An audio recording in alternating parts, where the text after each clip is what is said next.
sa corruption, for me being a doctor, talagang sa health, talagang tamaan talaga. Actually, ngayon, talagang bawal magkasakit. Dahil pag na-admit ka, 100,000 to millions na. No, dati, thousands lang, less than 100,000. Dahil nga, ang value ng peso lumiit na, plus talagang konti lang ang nare-release ng PhilHealth. So, hindi katulad sa ibang countries na by percentage ang tulong. Give an example po sa Japan, 30-70. So, sabi doon, kunwari na-admit ka, 30% lang ang babayaran mo, 70% ang sa gobyerno.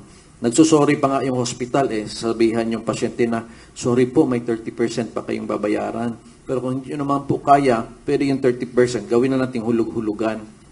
Ang sarap sana maabot natin yun. Actually, kayang maabot yun kung yung mga pera na pinag-corrupt nila, nilagay sa maleta, nilagay sa healthcare yun. Kasi po ang tao, kahit gaano po kahirap yan, pero kung ang kalusugan niya ay protected dahil malaki ang tulong ng gobyerno sa health, ang pakiramdam natin po ay mayaman po tayo.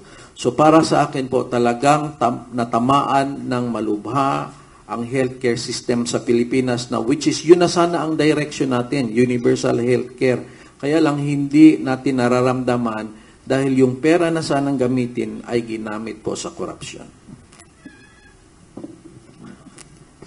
Dagdag lang ako dun sa comment ni Dr. Mata, anong tungkol about itong PhilHealth. Alam mo, when I was Secretary of Labor, naging ex-officio member ako ng board ng PhilHealth. Yung PhilHealth, pera ninyo. Pera ng taong bayan yan. Walang perang gobyerno dyan. At umabot na yan ng collect na PhilHealth amount is umabot na lang, I think, 900 million. Kinuha yan. Kinuha yan itong si Recto. Kinuha niya. Pawin yung kukunin pera ng tao yan.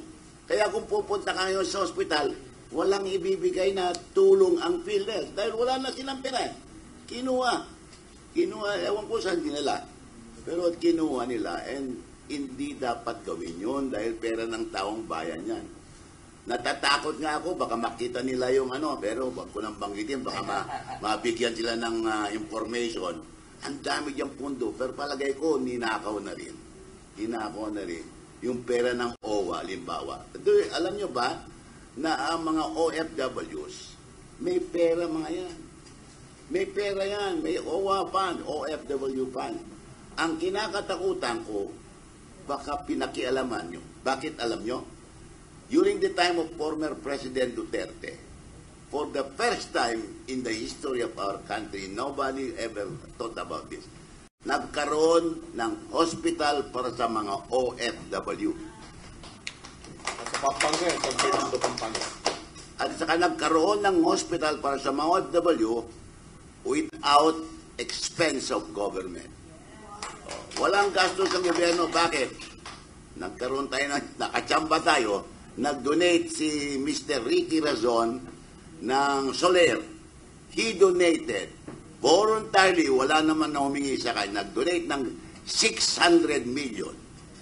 Sabi ko sa kanya, Mr. Razon, anong gagawin ko dito? Bahala ka, sabi sa akin. O di, nag-isip ako, we need a hospital for the OFW. Pero kako problema, saan ilalagay yung hospital?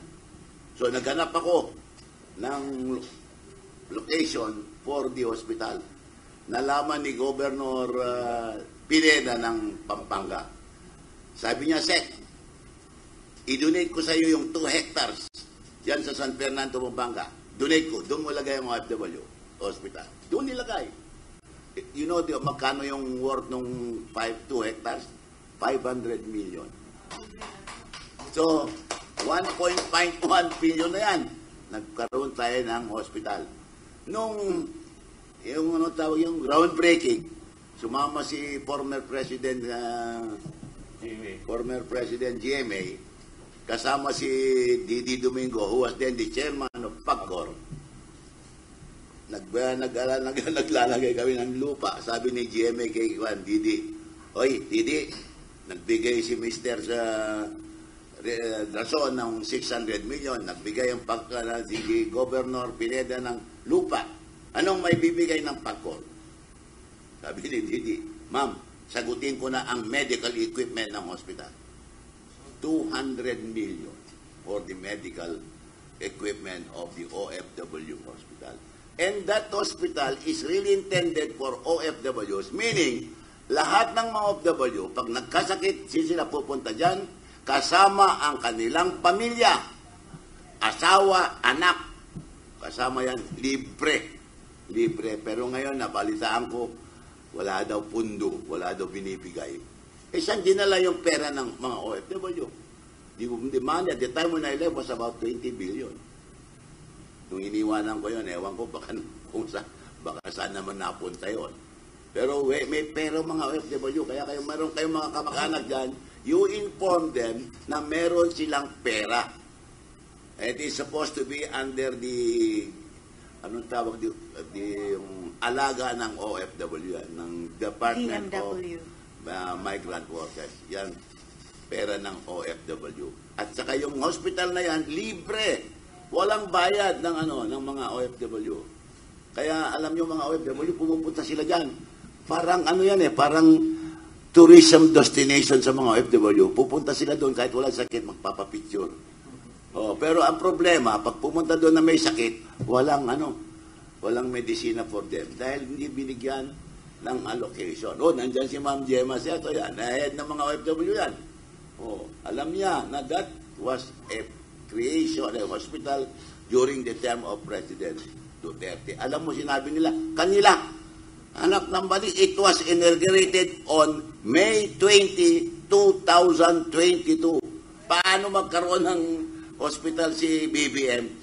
Tapos na 2022, May 20, 2022. Ang presidente pa noon, si President Duterte. Paano nagkaroon na sa kanila? Ewan ko, yung pumalit kasi sa yung unang secretary kasi ng DMW, yan ang sabi, sagsisip-sip kay BBM, sinabi niya kanila yun. Pero kay President Duterte yan. Ganun kasinungaling itong gobyerno ito. Yun. Yan, alam ni Doktor yan. Dapat kailangan natin si Doktor ito. Dok, pagka ikaw, alagaan mo yung PhilHealth, ha? Kailangan ng tao yan, you only do not realize it. Kasi kung minsan may tatawag sa akin, sir, sa hospital lang ang po ko, nasa hospital lang ang asawa ko, wala akong pambayad sa hospital bill. Hindi nila alam na meron silang pera sa PhilHealth. They are not informed by the hospital. Pwedeng umusok. Sa Castra, meron lang Pwedeng umusok muna kayo sa gitna para dun sa camera kasi wala na si Yan ang magiging responsibility ni Dr. Mata pagdating ng panahon. Gusto ko lang susugan yung tanong kanina ni Ka-Astra na tungkol sa 2026 budget. Malapit na pong ma-aproban yan. Kung ikumpara natin itong 2026 budget sa maanumalyang 2025 budget, nag-increase na naman ng ilang daang bilyon. Kaya medyo nakakagulat na kung yung maanumalyang 2025 budget 6 trillion plus, tapos ngayon ito another 6 trillion plus at additional pa ng a few hundreds of billions at lulusot to. So andun pa rin yung unprogrammed appropriations, etc. etc. Ito ang malaking problema kasi budget deficit na tayo for so many years. And for the next year, 2026, ang expected budget deficit natin, mahigit 2 trillion. 2 trillion yung ating budget deficit. So, ibig sabihin nun, mas malaki yung ating gagastusin kisa sa ini-expect na papasok na revenue galing sa BIR, sa customs, at saka other revenue-generating agencies. Kasi ang projection is nasa more than 4 billion lamang yung masisingil. Tulad sinabi ko sa inyo kanina, yung tinatawag nating corruption ng pera ay ganun kasi ang sitwasyon. So, saan tayo kukuha ng pang-abono? Uutang po tayo. Pag uutang po tayo, sinong magpapautang sa atin?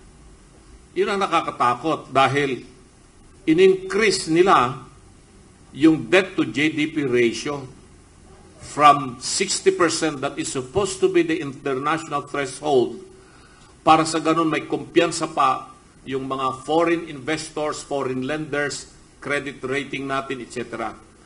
Pero dahil nga hindi na makayanan ng ating mga revenue na nakukuha sa customs at saka sa BIR, kailangan umutang tayo. Pero walang magpapautang ngayon sa atin. Mababa kasi yung credit rating natin sa international financial institutions. Bakit? Yung debt to GDP ratio natin is now more than 63%. Baka umabot na yan ng 64-65%. Sabi tuloy nitong mga economic managers ngayon, okay pa rin yan. Kahit na umabot pa yan ng 70%. Hindi po problema yung debt to GDP ratio na yan na issue kung manufacturing po ang Pilipinas producing goods. Like for example, in Japan, napakataas ng debt to GDP ratio because they are a manufacturing country. Same also in China. Masusustentuhan po nila yan, mababayaran po nila. Kahit na umutang po sila ng umutang. Pero ang Pilipinas, no, we are a consumer economy. Bili na lang tayo ng bili ng mga produktong galing sa ibang bansa.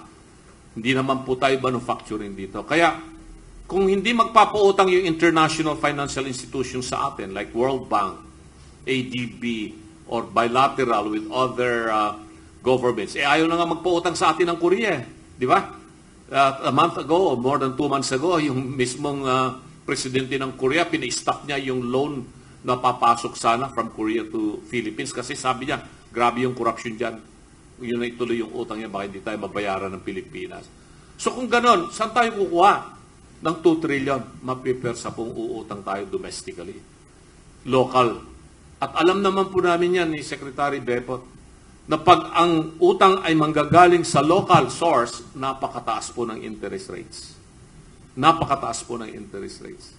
Hindi po magpapautang yung mga bangko sa atin dito na mababa yung interest rates. Pag mataas ang interest rates, paano mababayaran pa rin ng Pilipinas yan?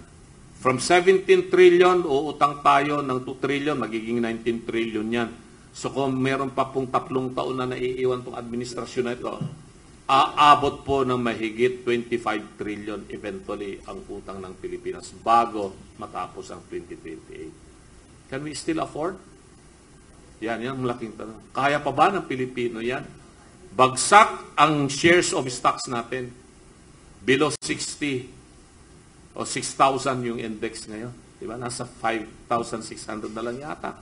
Bagsak ang peso, medyo maligaya ng konti yung mga overseas Filipino workers natin kasi tumaas yung kanilang pagpadala sila ng dolyar dito. Pero kawawa naman, eventually, yung mga tao natin dito, magkano na ngayon ang peso? 59.8. 60 na, umaabot na ng... Nakakatakot po yun. No? So, tataas at tataas ang mga presyo ng bilihin sa mga susunod na buwan pag umabot. Kasi, we buy langis. We import so much of our fuel. So, lahat po yan. Makikita natin. Tapos, yung unemployment rate, and underemployment rate, Secretary Bello can attest to that. No? Ewan ko lang kung tama yung nilalabas nilang statistics ngayon na bumabaraw yung rate ng... Lumaki yung unemployment and underemployment. Lalong-lalo na po sa agricultural sector kasi umikot po kayo ngayon sa buong Pilipinas, lalong-lalo dyan sa Central Luzon dahil andyan yung malawak na taniman ng palay. Tamad pong magtanim yung mga farmers natin ngayon ng palay for second crop. Ayaw pong magtanim kasi sabi nila, mas mataas pa yung gastos namin sa land preparation, yung farm inputs namin. Pagdating ng anihan, sobrang mura yung palay. Sobrang mura ng palay. Kasi ang daming imported na bigas. So sabi tuloy ng mga magsasakang nakakausap natin, Attorney, hindi na kami magtatanim. Kasi may pangako naman ang gobyerno. May mabibili rin lang pa ng 20 pesos per kilo na bigas. Paano tayo? No? Yun ang mga sitwasyon nito na abangan po natin. Dulot po yan lahat, sabi nga nila, dahil sa issue ng corruption. Kaya po ganun ang sitwasyon ng ekonomiya po natin.